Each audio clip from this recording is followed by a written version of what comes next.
Welcome to the Learn True Health podcast. I'm your host, Ashley James. This is episode 190. I am thrilled today to have with us Holly Bertone, who's going to share with us all about autoimmune conditions and thriving and getting yourself to a place where you can thrive in the face of an autoimmune condition. Welcome, Holly, to the show. I'm very happy to have you here today. Thank you so much, Ashley, for having me here, and I really look forward to connecting with all of your listeners.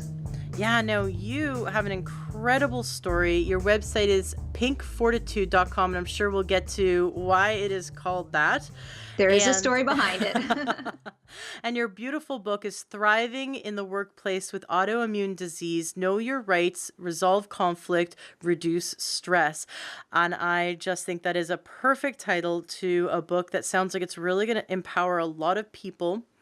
I'd love for you to start by sharing your story, because I know you have a beautiful story that a lot of people who are suffering with autoimmune conditions can relate to. Oh, sure. So I actually like to back up just for about 30 seconds. And in my teens and 20s, I was active, but I was also a bit of a junkaholic. I enjoyed my sweets, probably a little bit too much. But it was one of those, I was young and could get away with it. So didn't think too much about it. In my 30s, I made a transition and really got into fitness. I started racing Xterra races and mountain bike races, and did a lot of swimming and running. And my eating definitely improved, my diet improved, but I still enjoyed treats in moderation. And also, this was at a time where before races and before big training, you also carb load the night before. So, that kind of got me through my 30s. And then on my 39th birthday, I was diagnosed with breast cancer. Oh my gosh. Yeah, I know, right? Happy birthday to me. So, I was How like, did you know? really. How did you know you had breast cancer? Was it like a lump that you kind of felt for a while, or? I had actually, right, I had felt the lump, and it wasn't even during an exam. I rolled over in bed one morning. I was like, what's that? And so I was going through the whole, litany of tests and everything. So I actually received, it was, I think, a month or 2 months of test and biopsies and, mammograms and MRIs and all that fun stuff. But I actually received the diagnosis on my birthday. So I was like, man, I would have preferred a pair of earrings, not cancer. And what was your health like before you got the cancer? What was your average energy level and sleep and Everything was, I said my life was pretty perfect. I had a great job. I was, my boyfriend and I were living together, and, I was, still very active and athletic. And, life was literally perfect. I couldn't say it any other way. So there you are, you have this cancer diagnosis, then what happens? And then 2 days later, my boyfriend proposed. Well, so, right. There's a light at the end of the tunnel. So in 48 hours, it was, you have breast cancer and will you marry me? And thus begins the crazy spinning world of my journey. So it was, it was two very full days of life-changing events. And we'll get to the autoimmune in a second, but that year, and, most women, when they get engaged, it's all about, it's the picking out wedding dresses and venues and honeymoons and, everything, should the invitation be white or cream or ecru? But, we picked out hospitals, and I had surgery and chemo and radiation, and we ended up getting married at the Justice of the Peace about 10 days after my treatment ended. So I was still sick and bald on our wedding day. So it was quite a year, but, I can talk a little bit more later, because it does actually tie into the autoimmune. But, so after treatment, I was not getting better. And, I had actually had a couple friends who had, gone through breast cancer treatment about the same time, and they're out running marathons. And I'm like, I can't get out of bed, and my doctors were like, oh, well, your body's been through a lot. It's going to take some time to heal. So just give it some time.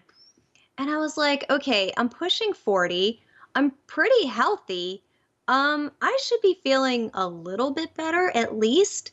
I don't need to go out and run a marathon, but at least, give me something here, Right, and right? it's the treatment, it's not the cancer that gave you Right, that, it was right. the treatment. Now, I it's all hindsight's 2020, but now knowing what you know now, would you make the same choices, as you did with the treatment that you chose?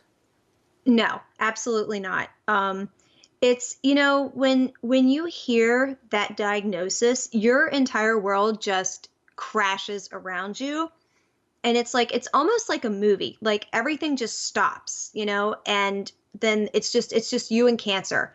And you don't want to waste another second. You want that thing out of your body as quickly and as aggressively as humanly possible. Like, I mean, I know that's what went through my head. I can't imagine that anyone else would be that much different.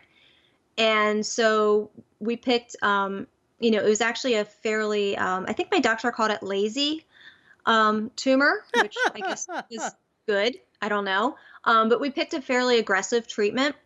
And yeah, knowing now what I went through, and, kind of knowing now in terms of, alternative treatments, I would definitely look at other treatments first in terms of, especially nutrition, um, and, things like that before, going into that kind of aggressive treatment.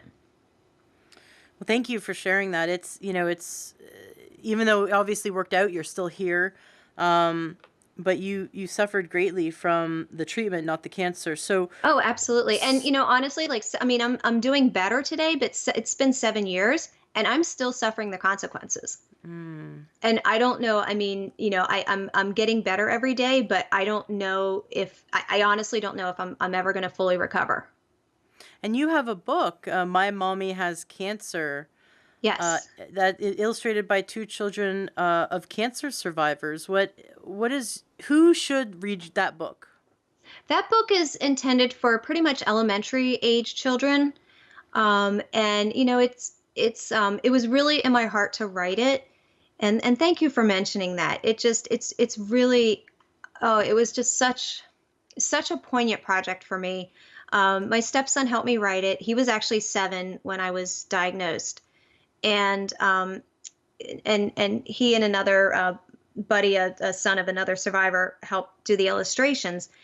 And it kind of goes through the changes that a child sees, because it's really, they hear words like chemotherapy, and so it kind of and I actually worked with a cancer counselors at the hospital, and to make sure that it was age appropriate and appropriate discussions for a child.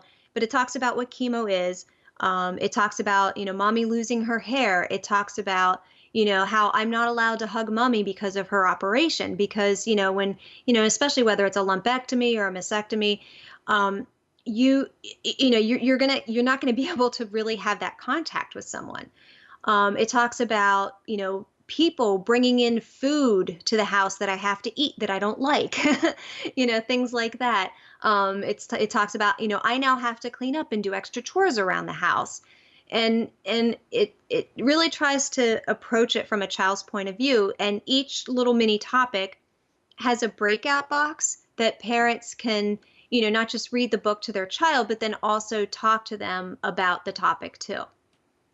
That sounds so cool. I just know that when illness is in the family, we want to make sure that the child understands as best as possible. And when I was a kid, my mom or my grandmother had emphysema, and nothing was really explained to me.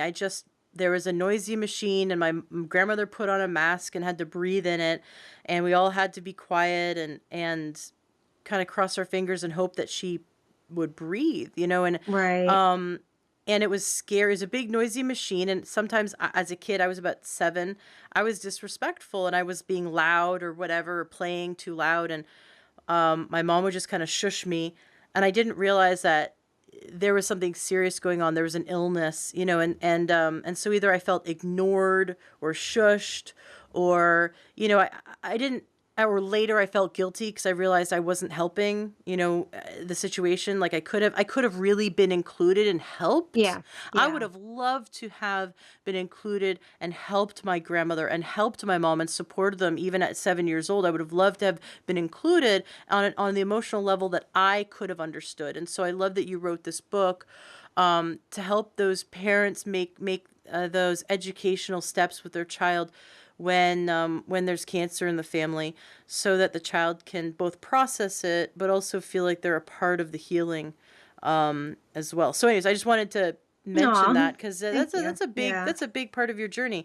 Okay, And so and can I just aside real quick? My mhm. stepson was 7 at the time, and and I spent a lot of hours on the couch because I mean, I'm either up in the bedroom sleeping or I'm on the couch, and at least there's a little more to do on the couch. You can watch TV, and he would kind of come up on the couch with me and sit with me, and he's like, "Stepmom, let's watch SpongeBob SquarePants because I know that'll make you feel better." And it was just so sweet. I mean, obviously it was the TV show that he wanted to watch, but he was like, "I know that'll make you feel better." That's so cute. Yeah. So okay, so you're going through recovering from your, or trying to recover from your treatment. Right. Then what happened? So I wasn't getting better, and I kept pushing my doctors, and again, they meant well, but I just kind of got brushed aside. And finally, I just pushed so hard that I was like, this has to be something. So they finally started testing for things like Lyme and some other blood tests. And it came back when they tested my thyroid that I had Hashimoto's, which is an autoimmune thyroid condition. So it was about a year after. So it was about a year after cancer treatment ended that I was finally diagnosed. And how many years ago was that? That was 6 years ago. Okay. So you have now another diagnosis you have to navigate. Yes. Did you choose to go the allopathic route and working with the MDs, or did you like look into natural medicine, or what how did you pick your avenue of healing? So, I was still going to allopathic doctors at the time, and my primary physician referred me to an endocrinologist. And, we live in the DC metro area in Northern Virginia. And, I looked online, and, he had a good reputation, seemed to be a good doctor. So I went to him, and basically, he said that I have hypothyroid. He gave me some medicine. He mentioned something about Hashimoto's and sent me on my way. Oh, And I got home, and of course, first thing I do is hit up Mr. Google because, everything we learn about medicine comes from Mr. Google, right?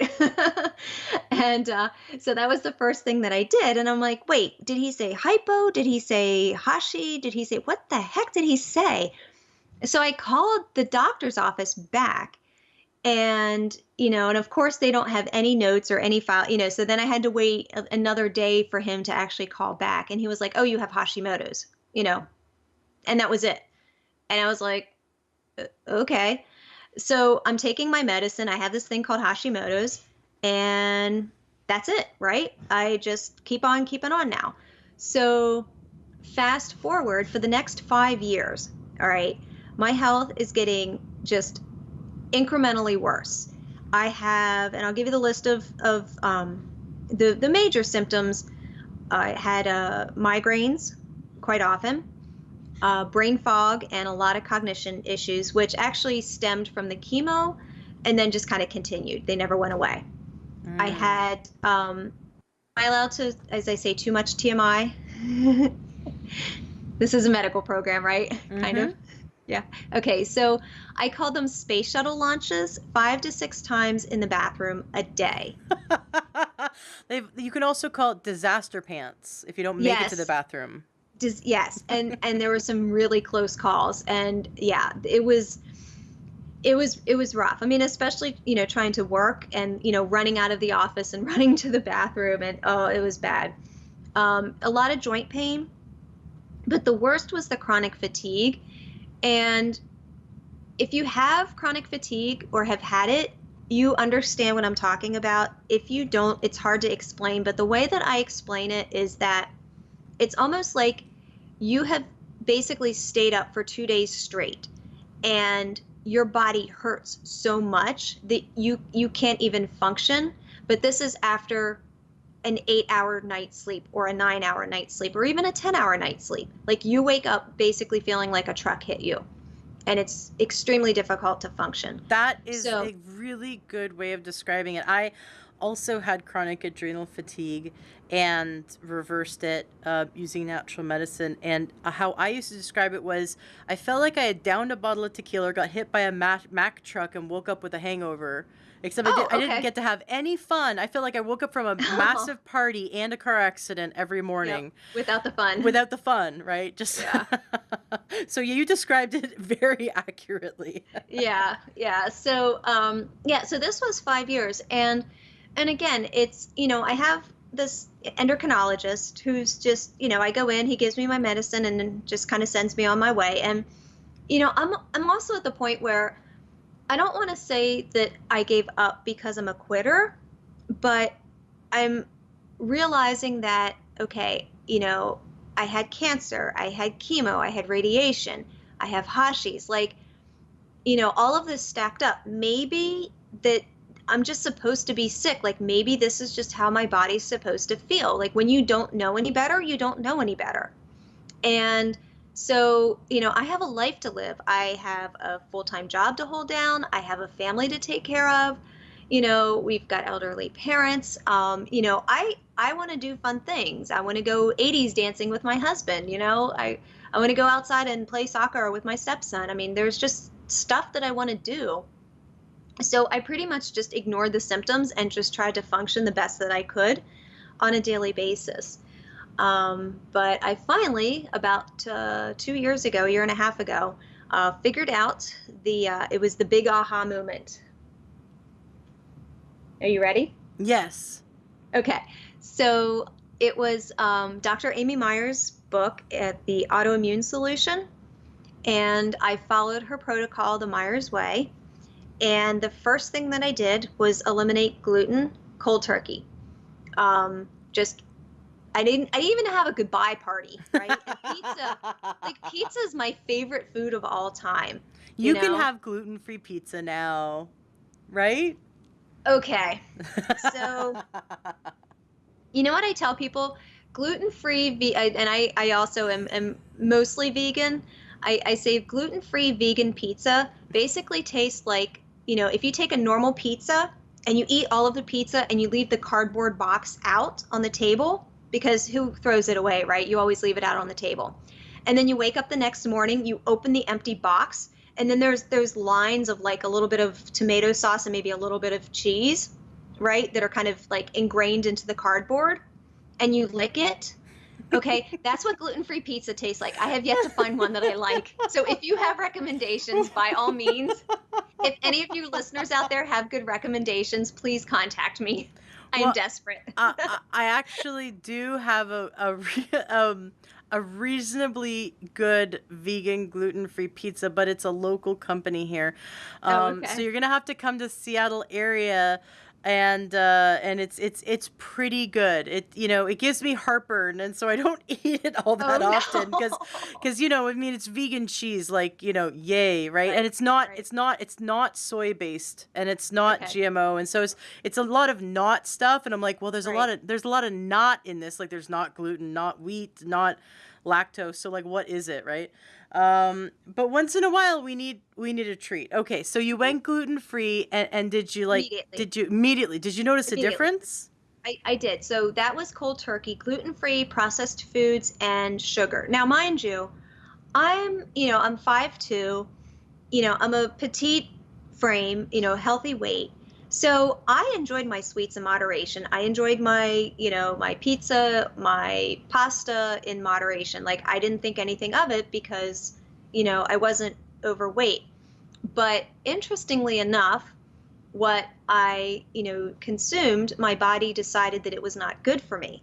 So within within just a few days, just the first thing, gluten, sugar, and processed food, I had candida basically coming out of my skin in these just like rashes and welts, and basically the toxins coming out saying we don't belong here anymore, and let's give your body a new start.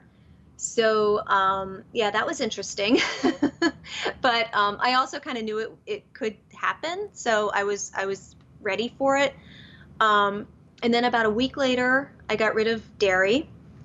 And then little by little, so the cleaner I started eating, the more and more I realized that my gut was not healthy, and that, I had a lot of food, not necessarily allergies, but sensitivities. And so the more foods I started to eliminate, the cleaner I ate, the more I could really isolate. If I ate something, I would have a reaction almost immediately, and I could tell right away that was it. So but yeah, to this day, pineapples, kiwi, and jasmine still give me, my throat closes up. So I still have to be careful with them. But there's still a lot of foods that I just refuse to eat because they just don't agree with me, and or they're not good for me. So I've learned to listen to my body and stay away from them. And then about a month later, I started going through the house, and it wasn't, I mean, we didn't just take 3 garbage bags of stuff out of the house. I started with cleaning products, and as we got down and, one ended, I substituted, I either made my own or I bought an all natural, non toxic cleaning product. But the majority of the cleaning products I make my own. And I have all the kind of DIYs on my website as well. And then I switched over to all natural bath and beauty products too. So all natural makeup, all natural skincare, things like that. So, my stepson is now in his teens. So, he has a small amount of rebellion, but for the most part, he's accepting. My husband's a Green Beret, so he's one of the toughest men on the planet, and he totally got into this organic, crunchy lifestyle. And actually, he likes the foods better that I cook, and he likes the products better that I use. So yeah, so the whole family's pretty much embraced it too. I didn't give them a choice; they kind of had to. Well, that's really interesting that it took Hashimoto's for you to start cleaning up your environment and your food. I know a lot of people, when they get diagnosed with cancer, go that route. Right. But, it took like the double whammy for you to go, wait a second, I should be feeling better. What's going on? Yeah, I was pretty stubborn, so I guess I had to get hit again. Oh man, and that is such a common story. We have to kind of get hit by first there's the whisper, then there's the yell, and then there's the cosmic 2x4 that's going to hit us over the Hmm. head, and we finally have to listen to one of the voices, or one of the whispers, our body speaking to us in symptoms, or something, our life coming to us in different ways. So you heard the message. What Yes. made you want to clean up, besides cleaning up your food? What made you want to take it a step further and get rid of all of the chemical stuff under the sink and in the pantry, and the cleaning products and beauty care? What made you want to go that next step? So I'm one of those people who I I was the girl in school who sat in the front row and got straight A's. I'm the consummate learner. Is that even a word? I want to learn, and once I started learning about this whole new world of just, clean diet and non-toxic living, and, really started to learn more and more about, kind of the naturopathic lifestyle. And actually, I started. I got a certification because I'm like, well, I'm reading all these articles and I'm, listening to all these podcasts, I should probably at least just get credit for it, right? So I could not stop learning, and it's really become a passion of mine. But interestingly enough, so once I started doing all this, I realized that while my endocrinologist, I don't think, gets up every day saying, gee, I don't want to heal my patients today. I think he gets up with the best intentions, but just under the constraints that traditional allopathic medicine has, he just doesn't have a choice, I'm guessing. So I fired him and started going to a functional practitioner. And the first thing that she said when we had our first initial consultation, and I ran through everything that I did in terms of, the food and the environment and the toxins and everything. And she says, wow, she goes, you by far, she goes, you are months ahead of most patients that, she says, normally I send you home with this homework assignment. And she's like, you've already, completed it. So I knew I was on the right path. Very cool. I'm really interested to know about your natural cleaning recipes. So that's on your website. Is that on your blog? How do we find that? Yes, on so pinkfortitude.com. And if you go under, you can either go under healthy, I think it's healthy lifestyle, or healthy living, and there's different topics. And then also under blog as well, you can search. But yeah, there's a home and family, some home and family topics that have all the DIYs, and there's a cleaning solution. The most viewed article on my website is homemade laundry detergent. And it's funny Really? because, yeah, the pictures really aren't that great because it was in the basement and I just couldn't figure out how to, with the flash and everything. But yeah, it is the top viewed. So people want the recipe and the how to. So, and yeah, we use our own homemade laundry detergent, And it works? and it works. That is And I so use cool. And I use my green fills as kind of backup with, their oxy powder and, their laundry detergent just, as backup just in case for some reason, or if, one of the boys decides to do laundry and, can't remember to scoop out, the laundry detergent and put it in. So, we do have backup, but yeah, it works actually really well on the stains. Very cool. Yeah, I'm kind of searching through your website, pinkfortitude.com, and I'm seeing some fun blog posts. I'm totally into it. My whole thing with the hippie crunchy granola lifestyle is the stains in my world have not come out when I use the more natural products. Although Mm, I still use the natural products because I'm on a septic tank. I don't want to pollute. I'm also on a well. right. I'm on a dug well in a septic Oh, tank, and wow. I want my septic tank and my well to be healthy. So I'm not going to put chemicals into the ground here, and we shouldn't anyway. But whatever we wash our clothes with, that is going to get in our bloodstream. So Absolutely. if you wouldn't be willing to just take a bath in your Tide detergent, then don't wash your clothes with it, because I mean, oh my gosh, the amount of crazy chemicals that are in it.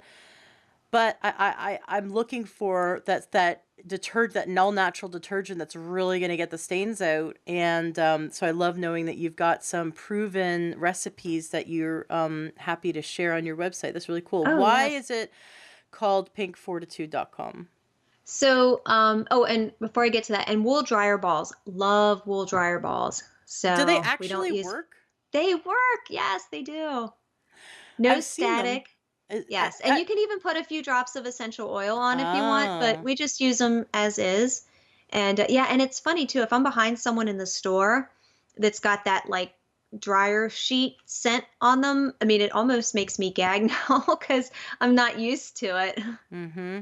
Well, there's carcinogens. It's proven that there's carcinogens in those dryer sheets. So I love that you have a solution. So wool dryer balls. I'm lucky enough to live in the Pacific Northwest where it's so humid it doesn't get staticky. But like when I lived in Las Vegas, that was you had to have Oh, it was a true. necessity. I mean, Right. you'd start your own electrical storm if you didn't. And so really these wool dryer balls which you can put essential oils in, which that sounds so cool. I put drops of clary sage or a rose geranium in my just right, straight on the clothing in the dryer, Oh, okay. to just to make, because I love that scent, and I don't use any, that the laundry sheets, but these Hmm. wool dryer balls really work. Yes, yes. I've Crazy. used them for about 2 years now. Awesome. Awesome. What other kind of miraculous home shifts have you made that really make a big difference? Vinegar is now my best friend. I used to not like it because of the smell, but use some essential oils and use them smartly. And yeah, vinegar is a great cleaning product, and baking soda too. What Baking soda, kind of there's a vinegar?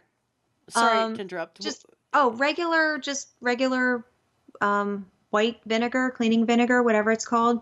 Okay, so it's not It's like like apple 99. cider. It's not like you have No, no, to no. It's always use like apple cider. 99, the Got it. 99 cents a jug vinegar. Oh, really? Yeah.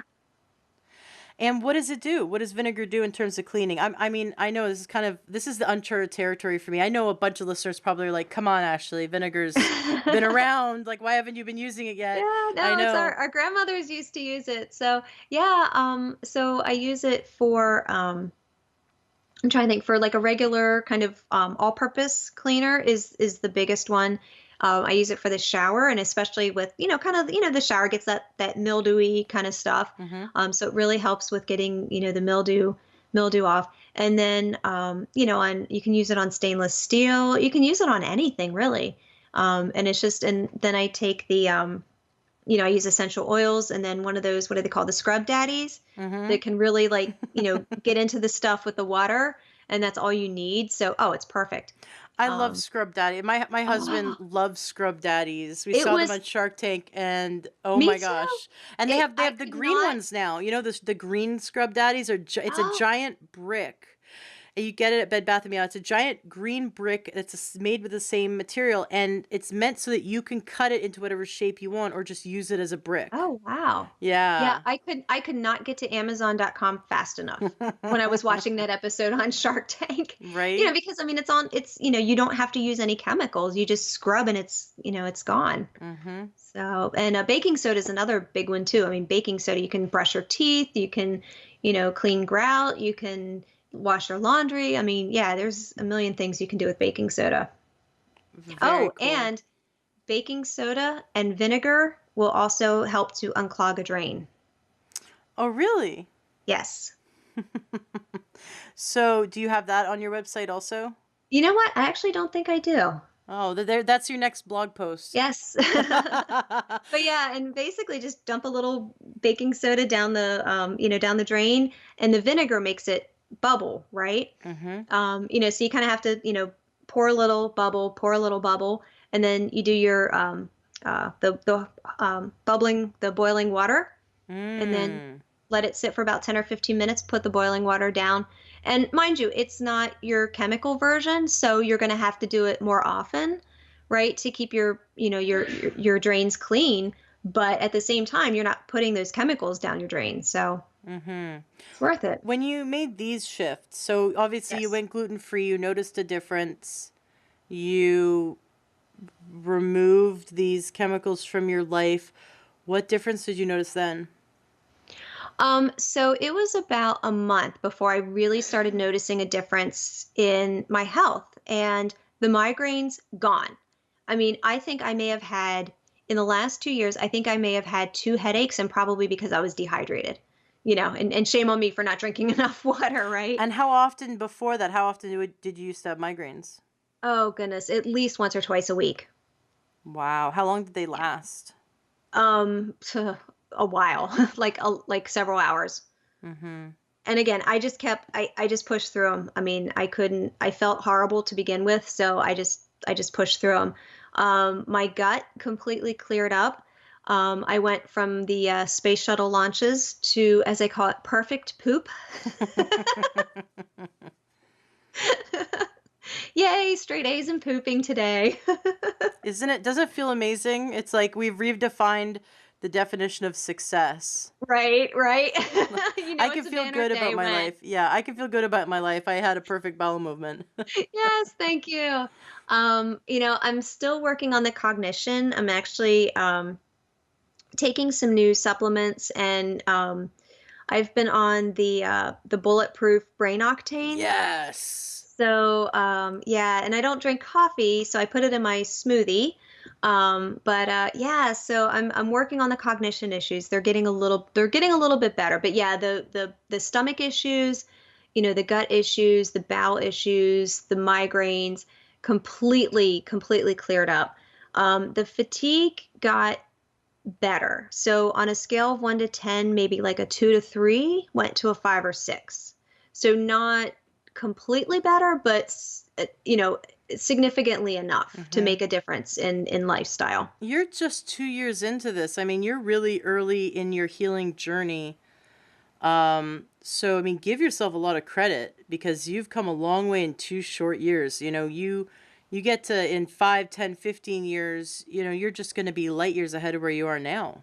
Oh, thank you. I appreciate that. Mm-hmm. Absolutely. And I gotta tell you about the brain octane. There's something special that happens when you blend it. And Oh, yeah, so here's a recipe for those who don't drink coffee, because I've been experimenting with MCT oil, and it has to be the hmm, C8, not the C6 or the C6 and C8 combo. So Brain Octane is one of those brands that is only C8, and it's a specific kind medium chain acid, fatty acid. And so you get hot water, get some, you can make chai tea, or you can just get organic vanilla bean powder. okay. And so you get your hot water, let's say 10 ounces of hot water, and you just play around with the dose. But let's say a teaspoon of your uh, organic vanilla bean powder. And then you put some stevia, a little bit of stevia in it. And then either, like, if you do ghee, well, obviously you're almost vegan. So if you do ghee, you can put a tablespoon, heaping tablespoon of ghee in. If not, you could put a tablespoon of coconut oil in. And then, but grass-fed organic ghee or grass-fed organic butter, ghee is actually much better, Right. has certain properties that really go well with the C8. And Hmm. then you put 1 to 2 teaspoons of the C8, and then you blend it like crazy for 30 seconds, and it gets nice and foamy and frothy, and it tastes like a vanilla latte. Ooh. And then you just drink it. And I would say if you get disaster pants from it, you should add just digestive enzymes. It took me about 2 weeks of drinking the C8, the brain octane or the MCT oil, in my coffee. That's what they call bulletproof coffee, or making this version, which is the no coffee, which is great for nighttime drinking. I realized I had to either drink it incredibly slowly, or I had to take digestive enzymes with it until my body adapted, because what Hmm. happens is when you increase your fat, it stimulates your liver to digest the fat, which also stimulates your liver to detox. And so it does take a few weeks to kind of build up the amount of bile your body truly needs to digest that much fat at once. But I've been playing around with it, and I've noticed a huge difference in my energy and mental clarity and sleep, just from that one tweak. And been playing around with it. And I used to do bulletproof coffee, and it didn't do anything for me because I wasn't using MCT oil, like the pure C8, and I wasn't, doing the ghee, and I wasn't blending it. I was just kind of shaking it in a or stirring it in. So yeah, there's something to it when you Hmm. blend it. Yeah, it's amazing. Maybe it makes it easier to digest, but it's cool. You're really spent a lot of the last 2 years figuring out a lot of stuff that has brought you from being on a couch having migraines to being able to function and author all these books and these blog posts. You've got some great books on your website. Oh, thank Um, you. yeah, so why did you call it pinkfortitude.com? Oh, that's right. So, glad your brain was working on that one. I forgot about that. So, the pink is the nod to breast cancer. And fortitude is so fortitude began when my mother was pregnant with me.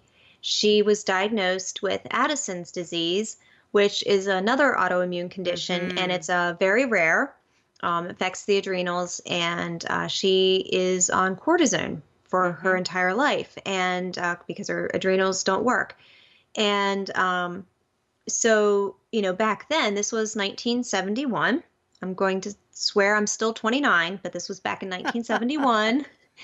And, of course, then the doctors didn't really know anything. I mean, they still don't know a lot, but back then they really didn't know anything, and they gave her 5 to 10 years to live. Mm. And, didn't even know if she was going to be able to carry me to term. So, so she's 72, still going strong. Yay. And, but, I also grew up with her going through periods of wellness and times of, really poor health. And, there were times, I'd wake up in the morning and, my dad had to take her to the emergency room in the middle of the night, or, just, there was some close calls in the last 45 years, some really close calls. And, through it all, she has had the craziest positive attitude, and she always says that it's about kind of finding your inner fortitude. And it didn't matter what kind of day she was having, she still just lived every day to the fullest. And her and my dad like to travel, go to the beach. I mean, she could be there was one she got, I think it was like diverticulitis or something like that. I mean, just something pancreatic, and was in the hospital, and they were supposed to leave for the beach the next day. And she told the doctor, she's like, I'm going to the beach. And literally just sprung herself from the hospital and went to the beach. So, I mean, she just has this this essence of her that, I have faced death too many times. I don't know when my last day is going to be. And, just live your life every single day with fortitude, regardless of what life hands you. So that's been my life mantra. That's been her life mantra for 45 years. And, when I was diagnosed with breast cancer, obviously, it kind of came to fruition that it then became my life mantra. And when I decided to start my website and my business, Pink Fortitude just seemed to work. It just seemed to fit. And, and really, I mean, I talk about health and wellness and, gardening and sustainability and organic and crunchy and all that good stuff. But the essence of everything that I write about is really just taking anything that life hands you and just making the world a better place because of it. So, everything always has that underlying theme. It's so true. You know, whatever life throws at us, it's only up to us as if we're going to choose to enjoy life or be happy or get the most out of it. You know, we could have nothing or we could have everything. There are millionaires who are miserable and there are homeless who are happy. So it's not up to what we're given or the material possessions, although it's kind of fun. It's fun to have money, right? We can probably have more fun, but there's Right. lots of fun we can have by choosing to see what's good about this. That's actually a lesson my husband and I learned that years ago from Tony Robbins. He says, "What's good about this?" No matter like in your deepest darkest moments where you're really like just want to play victim to what's going on, and if you feel victimized, it's the best time to say, what is good about this? And keep asking yourself until you start to see the light at the end of the tunnel. And my husband and I have been very tested. There have been times which we've been really pushed to our brink with life and seeming like everything is doom and gloom. And we asked ourselves, what's good about this? What's good about this? What's good about this? Right. Until we figured out that although at the moment that we were going through a crisis, that we could find the good in that, even if it was just, this is a great lesson to learn and we're going to implement the learnings for the future. We have to find the positive learning, the positive meaning in it. I didn't want you to have gone through cancer. I'm happy that you learned from it. Yeah. And, it was when I was first diagnosed, it was about a month of boohoos. I mean, really, it's no, I mean, it hits that diagnosis just hits you like a ton of bricks. And, Mm-hmm. it takes some time to digest and really grieve that diagnosis. But I came out of it with this peace, and I always said that cancer was a gift from God.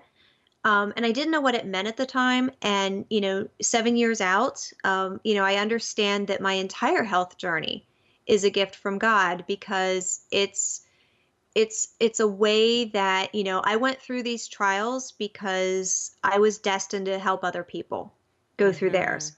And, I really truly believe that from the bottom of my heart, that, I was put in this place for a reason. And, it's just my heart's passion every single day to be able to help other people who are, going through the same struggles.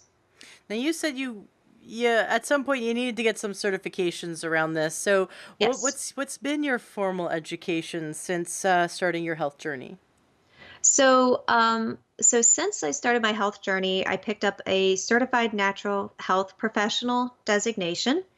And, part of it was, like I said, I was reading and listening to podcasts and just trying to devour as much as I could. So, I thought, especially, my website took a bit of rebranding when my health took some rebranding as well. So I thought it would be good to, not just for my own personal edification, but also to be informed and be educated so that I can provide my community with accurate information, and to know and to be able to discern.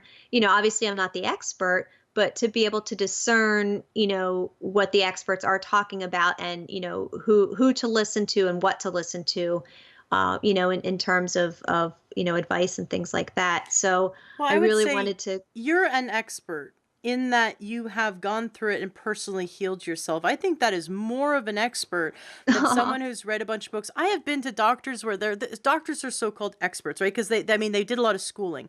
Hmm. But if they can't look up from their computer or from their notepad or from their file or from their prescription pad to look you in the eye and to connect with you and to get in your shoes and understand where you are, and get the whole picture, how much of an expert are they?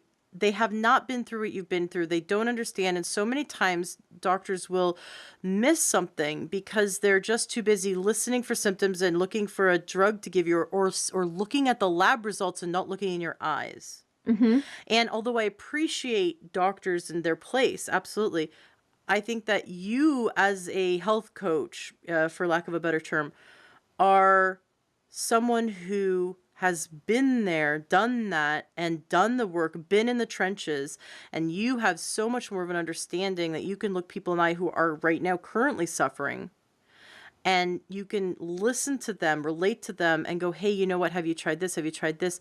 And I think that is a whole different level of expert. So I invite you to never say that again, that you're not an expert, Oh, because thank you. I you I are. appreciate that. I appreciate that. And right, so I'm finishing up my CNHP certification, What's that? and then I realized it's a certified natural health professional. Okay.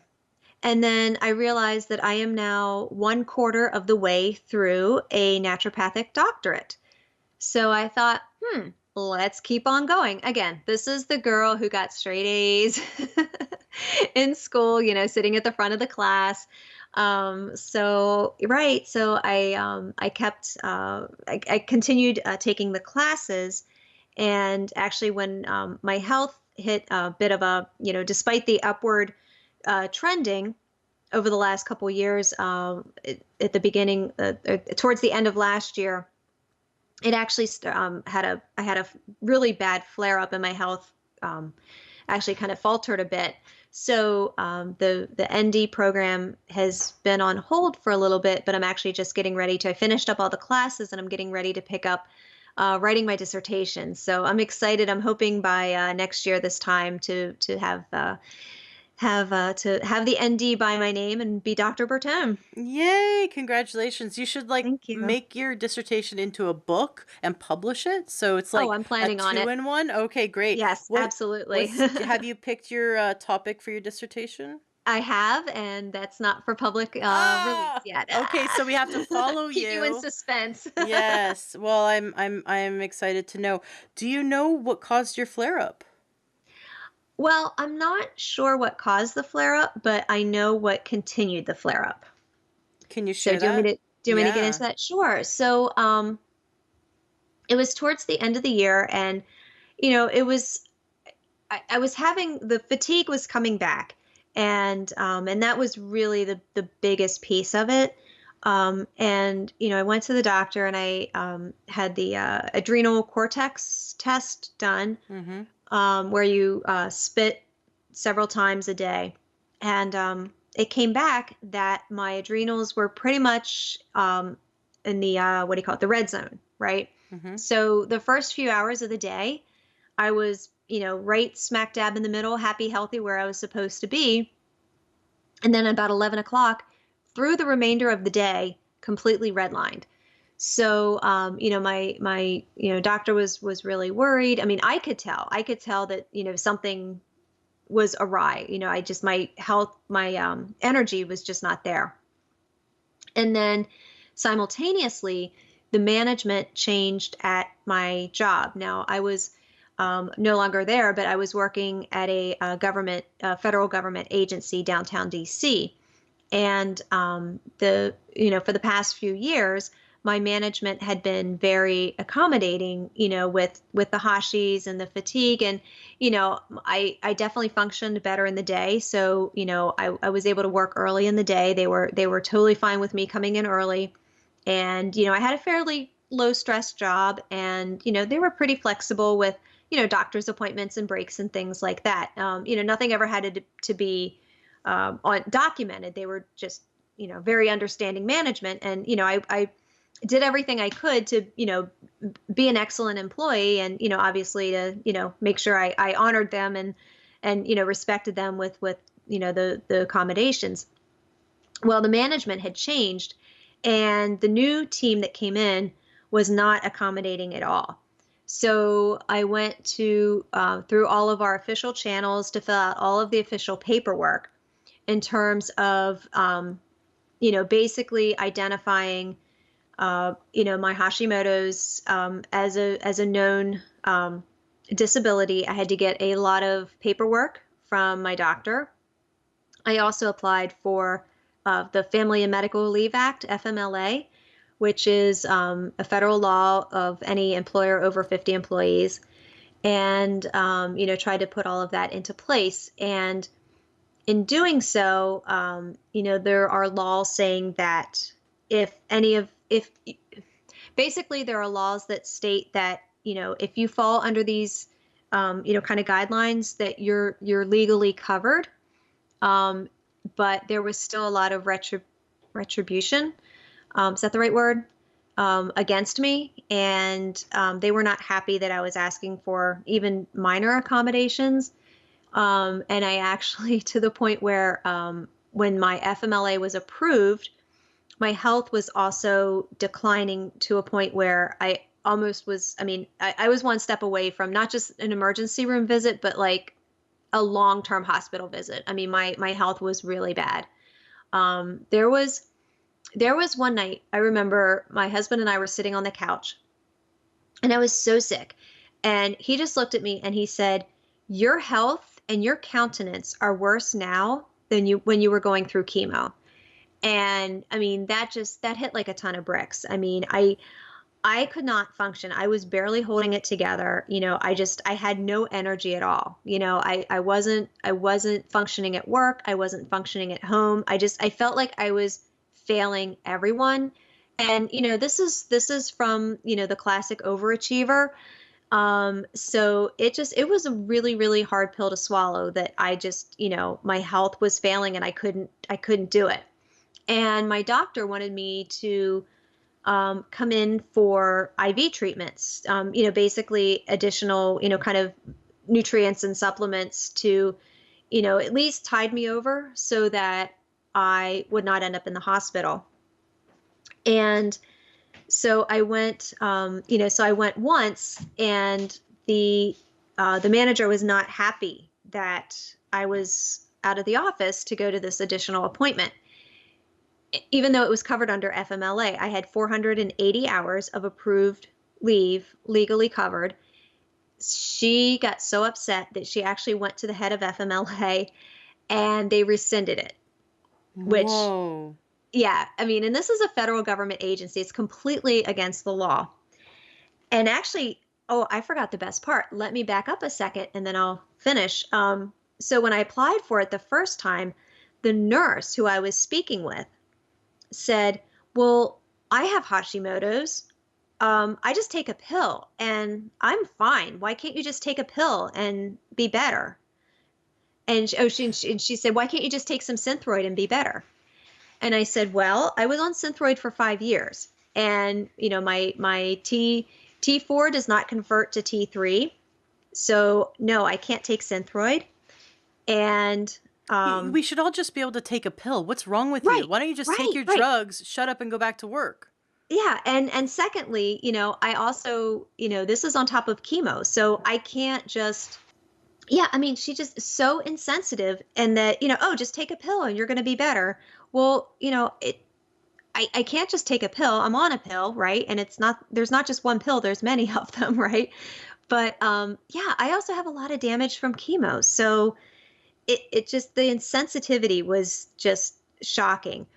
So, and then, when my manager complained and had the FMLA actually revoked, and rescinded, which is again illegal against the law, um, you know, it was at this point where it was about 4 months, 4 or 5 months of just declining health and a lot of stress. And when you put stress on top of adrenal failure Mm-hmm. and HPA axis, your Mm-hmm. your hypothalamus, your pituitary, your adrenal, and your thyroid, um, just everything just was shutting down. Mm-hmm. And it was what they say, gasoline on the fire. So yeah, it was pretty bad. So when this all happened, I had just this absolute epic breakdown. I mean, I was in the office and I just cried so hard. I went down into the stairwell. A friend, one of my coworkers, went with me, and she just sat there and just rubbed my back. And I mean, I am bawling, just absolutely bawling. And in one of those, like, you're heaving, right? You're crying Mm-hmm. so hard. And she just rubbed my back. She didn't say a word. She's like, "I'm just here." She goes, "I'm not going to say a word." And she just rubbed my back. And I finally calmed down and I kind of realized, I went through all of this with cancer. I have this website, I try to be inspirational, but, this is a critical moment for me. And I really need to figure out, number one, how to make my health first. Because if I don't have my health, I don't have everything. And then number two, I don't want anyone else to have to go through what I did. So my husband and I had some really, really difficult conversations. I was making six figures, and to go from six figures to zero in the DC metro area is, or in any area, I should say, it wasn't. It's not just a decision you just flippantly make. But it took quite a few conversations. We have several factors to consider: my health, teenage stepson. We have four elderly aging parents, one with some pretty critical health issues. So, it wasn't just a full-time job that I had on my plate, but I also had other responsibilities. And yeah, there were some really rough conversations, but we got through it. We got through cancer, so we kind of figured that if we can get through cancer, we can get through anything. So we got through it, and made a really difficult decision to put my health first. And so I resigned and decided to write a book to really be able to help other individuals, because when I was looking for resources, there were none out there.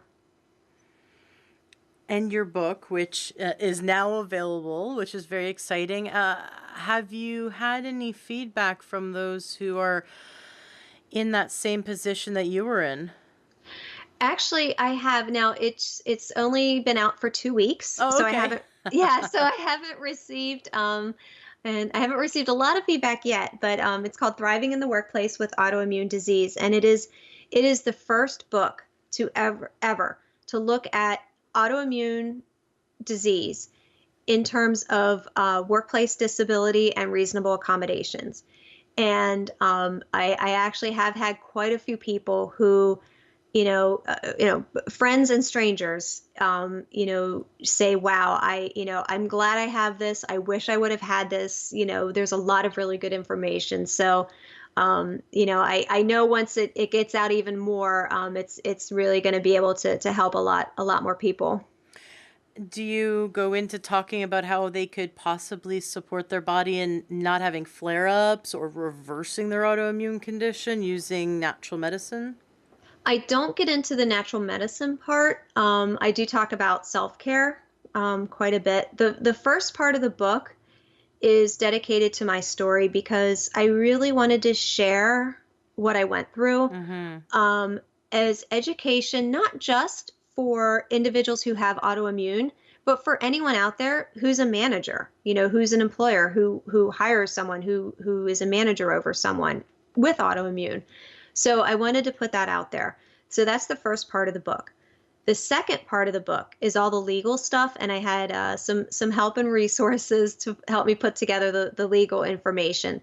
And it's very informative. I'm not a legal expert, so for me, I kind of say it's about as dry as gluten-free bread, but it's necessary, right? Because you need to know what your rights are, and what EEO is, what FMLA is, what the American with Disabilities Act is. What all of this, what all of the acronyms mean. What do the laws mean, and where do you find this information? And then the third part is really, I think, where the rubber hits the road. And that is all of the resources. So basically, it talks about, different accommodations that you can ask for. It even goes into some sample language of how to ask for them. And, really the two kind of primary, every autoimmune condition is different, but the two primary um, conditions are the chronic fatigue and joint pain. So I really tried to, I tried to broaden as much as I could with the accommodations, but to focus as much on the two of them. It talks about why autoimmune actually is considered legally a disability. The ADA was amended and added some language in there, which if it was ever blurry before, it is now crystal clear that autoimmune conditions do fall under the ADA. And then it also talks about, should I tell my employer, how to tell my employer, and it talks about a lot of resources out there. I could not find any. And I do have to give a shout out to my friends at the Job Accommodation Network at jan.org. And yeah, they are under, they're a nonprofit under the Department of Labor. They cannot officially endorse my book. However, they spent countless hours helping me gather information and providing information and reviewing the book for accuracy. Oh, that's And they so have a cool. lot, yeah, and they have a lot of really good resources on their website for people. Well, hopefully they're unofficially endorsing your book. I hope that those who read your book though follow you and start to learn more about what they can do holistically, because I feel like that's something that all people with autoimmune disease need to know, that there is so much they can do. Like you said, self-care, but there's so much they can do to make these symptoms go away.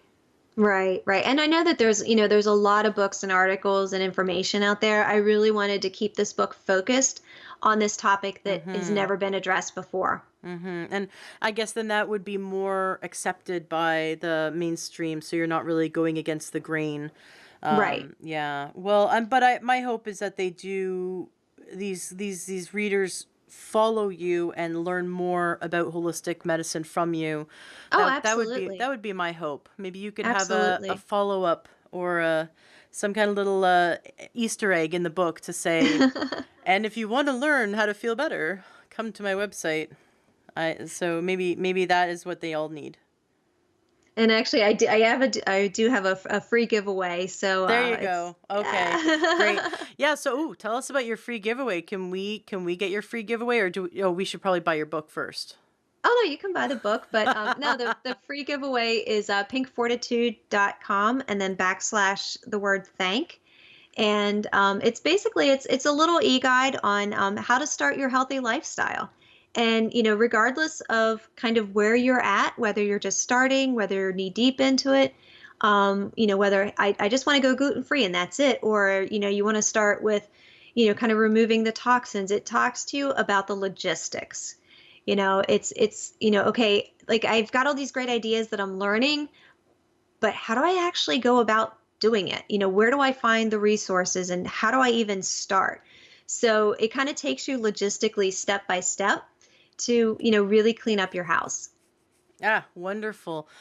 Wonderful. Well, that is very cool. Well, I love your book. I know so many people with the autoimmune condition, and I think that we need to be able to stand up for ourselves and advocate for ourselves, not only with our health, with our healthcare professionals, but also in our workplace. So, Yes. Thriving in the Workplace with Autoimmune Disease is your book. And of course, the link to that and everything we talked about is going to be in the show notes of today's podcast at learntoyourhealth.com. Um, why didn't you choose to sue or pursue legal action with your employer? Was it that that would have just been too stressful at the time, and you knew that leaving that stressful situation was what your body needed? Do you regret not fighting them? It that was another tough decision. I started the EEO complaint process and had several conversations with my attorney. Um, we put a $2,000 retainer fee down, and she was pretty clear in that battling this would be extremely expensive and extremely stressful. And I had the documentation that, I thought I needed to win. I was very, very meticulous about that. And I also, kind of talk about that in terms of, even if life is perfect in your world, to always keep documentation because you never know when you're going to need it. Mm-hmm. But, it was just the decision of, you know, it, I don't need that extra stress in my life. And, I think I'm going to make a bigger impact, in terms of writing a book and getting the word out, versus years in a legal battle. The Mm-hmm. other thing, and what do they call them? An unnamed government. An unnamed government resource, or however they're called, had actually talked to me about the jerk defense, and I'm sure my organization is no different than others in that, that's how they win cases, is that, oh, well, you weren't being discriminated against. The boss is just a jerk. Oh, well. So, so I kind of talk about the good, the bad, and the ugly as well. Not to scare people away, but just say, this is real life. So. Mm-hmm. And so, what are some things you could teach us right now? So, someone who wants to thrive in their workplace, can you give us some one or two or three, impactful lessons to consider? Sure. I think the big thing is, talking is whether to talk about it or not, and if so, what to say. And I always kind of say assess not just your own kind of health situation, but also your work environment. If your manager, if your employer is, super supportive, it's a nice, happy environment, then, and your health condition is such that, you may need some flexibility or some accommodations, then, it may make sense to have that conversation. But, if your management or your company's kind of a jerk, then, if you have that conversation, you can't put the toothpaste back in the tube.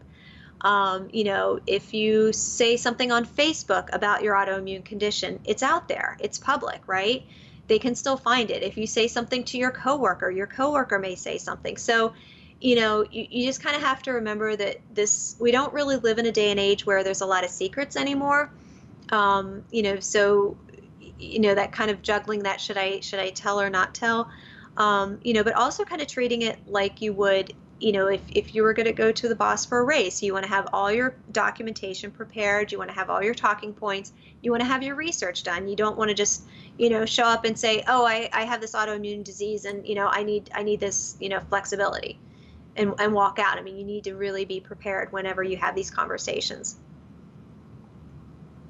That is very sage advice. Um, Thank you so much for coming on the show and getting vulnerable with us and sharing your story. Like I said, And I think you're 2 years into bringing yourself back from the brink of, fatigue and migraines, and you're 2 years into your health. Like it is so. Uh, I know you felt like 2 years is a long time, because I remember the first 2 years of not having chronic adrenal fatigue was like right. felt like two millennia. I mean, it was amazing. But just you're still in the beginning. I can't wait to see what you're doing in 15 years Oh, after, like, thank you. after diving into naturopathic medicine and becoming an ND, and everything that you're going to be able to do. You have such a big heart. I really get that you love sharing and you love giving and you really love making a difference in people's lives. So I'm excited to follow Oh, thank you. you. Thank you. And honestly, like it's been 5 months now. And I instantly after resigning, I just had this peace come over me. Like, Mm-hmm. I mean, I knew that it was a tough decision financially to make, but I knew that it was the right decision. And and we're figuring it out. And my health is improving, which is good. And I still take naps every day, which is okay.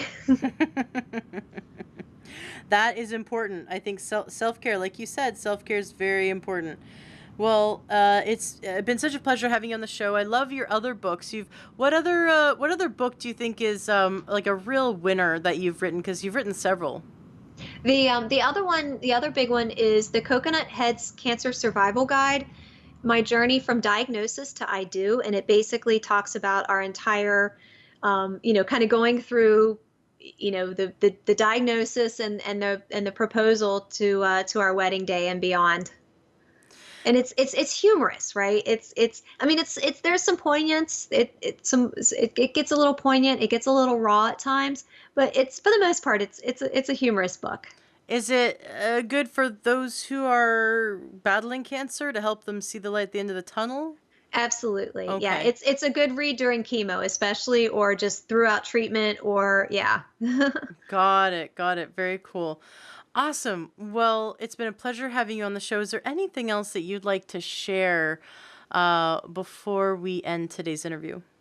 No, I just really, encourage all the listeners to, everyone's got something that they're going through, whether it's, a financial or, a relationship, or, they're grieving or health, or, we all have something. And just, really take a step back and look at it differently, and really think about not just how can I be positive throughout the situation, but how can I help other people throughout the situation, and really, really push yourself to be in that place to give back.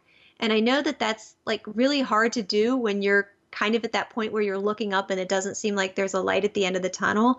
But I really encourage everyone to just, try to inspire other people. We need more love in the world these days.